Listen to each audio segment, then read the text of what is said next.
नमस्कार दोस्तों। जैसा कि आपको मालूम है कि हम आपको डेली साइंस के क्वेश्चन कराते हैं। पहले बायो क्वेश्चन कराए हैं पूरे 1 वीक, फिर फिजिक्स के करा चुके हैं, अब केमिस्ट्री के करा रहे हैं, फिर इसके बाद फिर रैंडम वही चलेगा। तो ऐसे क्वेश्चन कराते जो एग्ज़ाम में हमेशा पूछे गए हैं और फिर पूछे जाने की पूरी संभावना है। ठीक है, तो क्वेश्चन कैसे रहते हैं कमेंट्स करके अवश्य बताइएगा। जो लोग चैनल में नए हैं चैनल को सब्सक्राइब करें, लाइक करें और शेयर भी करें, जिससे हम आपको और अच्छे क्वेश्चन दे सकें। चलिए देखते हैं पहला क्वेश्चन लिखा है संभारिक में किसकी संख्या समान होती है। संभारिक, अब पहले समझते हैं संभारिक होता क्या है। तो संभारिक में क्या होता है, देखो लिखा भार, दिखा है ना भार। तो भार यानी कि यहाँ पर इनकी जो परमाणु भार होता है, ठीक है, जो तत्व होते हैं जिनका परमाणु भार बराबर होता है उन्हें समभारिक कहते हैं। ठीक है, लेकिन यहाँ पे ऐसा कुछ नहीं पूछा। यहाँ पे कौन सही होगा, यहाँ पे सही होगा आपका न्यूक्लियन की संख्या समान होती है। चलिए अगला क्वेश्चन लिखा हाइड्रोजन के समस्थानिकों की संख्या। देखो अभी संभारिक था इसके पहले, अब यहाँ पर बात आ गई समस्थानिक। पहले ये समझते हैं कि समस्थानिक किसे कहते हैं। समस्थानिक देखो वहाँ पे लिखा स्थान, तो स्थान मतलब क्या होता है, उनकी जो द्रव्यमान संख्या होती है वो क्या होती है, आपस में बराबर होती है, उन्हें कहते हैं समस्थानिक। तो हाइड्रोजन के कितने समस्थानिक होते हैं, 3 होते हैं। ठीक है, कितने होते हैं, 3। एक आपका होता है प्रोटियम, ठीक है, एक प्रोटियम हो गया, एक आपका हो गया ड्यूटीरियम होता है, एक ट्राइटियम होता है। 3 होते, प्रोटियम, ड्यूटीरियम और एक ट्राइटियम। देखो क्वेश्चन में लिखा है किसके उत्सर्जन से संभारिक उत्पन्न होते हैं। ठीक है, बताना है कि किसके उत्सर्जन से संभारिक उत्पन्न होते, कौन सी किरणें हैं। तो कौन सी किरणें हैं, बीटा किरणों के उत्सर्जन से संभारिक उत्पन्न होते हैं। और एक बात बता दीजिए, तीनों किरणें हैं इनकी खोज किया था आपके रदरफोर्ड ने। किसने, रदरफोर्ड ने किया था। और जो एक्स किरण है इसकी रोंटजन ने किया था, किसकी, एक्स किरणों की किया था रोंटजन ने। अगला क्वेश्चन देखते हैं, लिखा है परिसंचरण। ठीक है, हमें परिसंचरण होना चाहिए। परिसंचरण तंत्र में रक्त के थक्के की स्थिति का पता लगाने के लिए किस समस्थानिक का प्रयोग किया जाता है। तो किसका किया जाता है, सोडियम 24 का।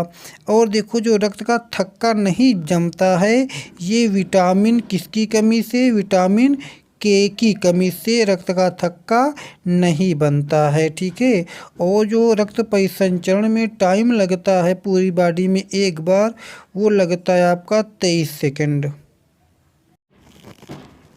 अगला क्वेश्चन देखते हैं, लिखा हाइड्रोजन के रेडियो एक्टिव समस्थानिक को क्या कहते हैं। देखो 3 समस्थानिक होते हैं बता चुके हैं, तो उनमें से कौन सा है जो रेडियो एक्टिव है। तो कौन सा है आपका है ट्राइटियम। ट्राइटियम क्या है, वो रेडियो एक्टिव समस्थानिक है। अगला क्वेश्चन देखते हैं, लिखा हाइड्रोजन के जलने से संबंध प्रक्रिया क्या कहलाती है।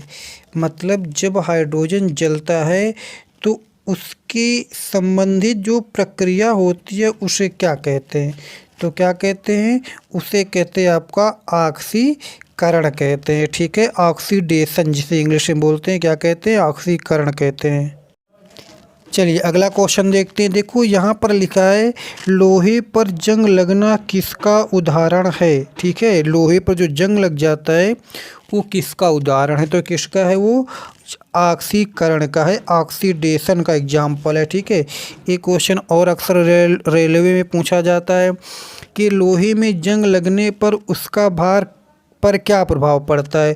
तो क्या प्रभाव पड़ता है, उसका भार बढ़ जाता है। ठीक है, क्या होता है, बढ़ जाता है उसका भार। ठीक है, अगला क्वेश्चन है ऑक्सीकरण वह, देखो ये सारे क्वेश्चन एग्जाम में पूछे गए हैं, ठीक है। ऑक्सीकरण वह प्रक्रिया है जिसमें तत्वों की संयोजकता वैलेंसी क्या होती है, क्या होती है, ऑक्सीकरण में बढ़ जाती है, ठीक है।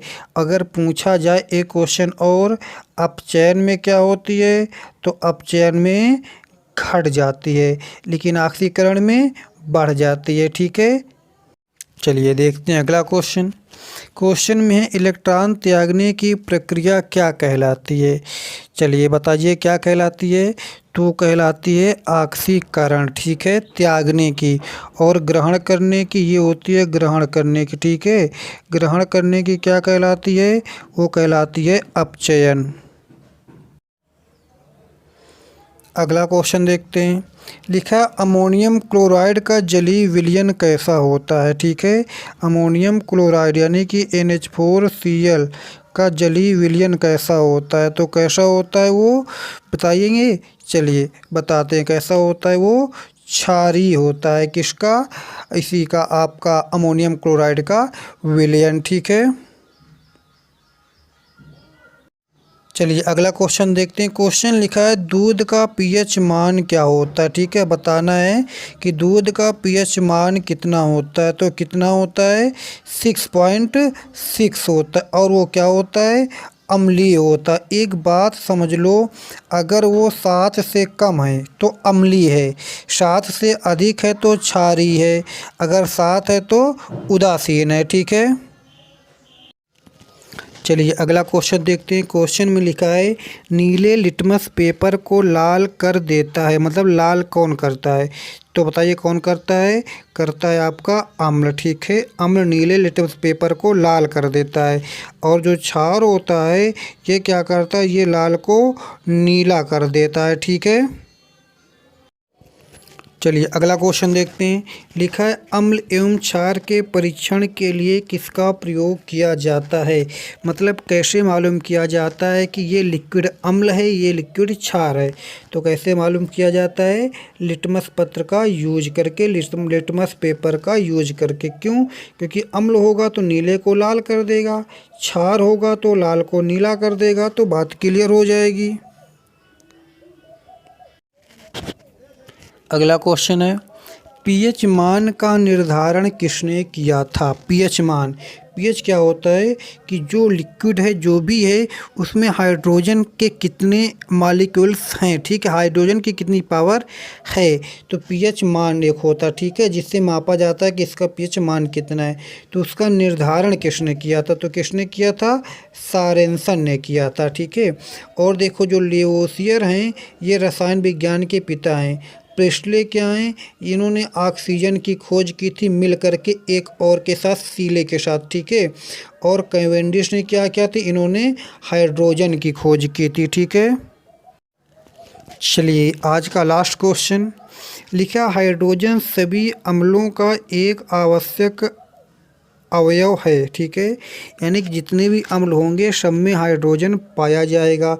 वो चाहे आपका H2SO4 हो, चाहे आपका HCl हो, यानी जितने भी अम्ल होंगे सब में हाइड्रोजन होगा।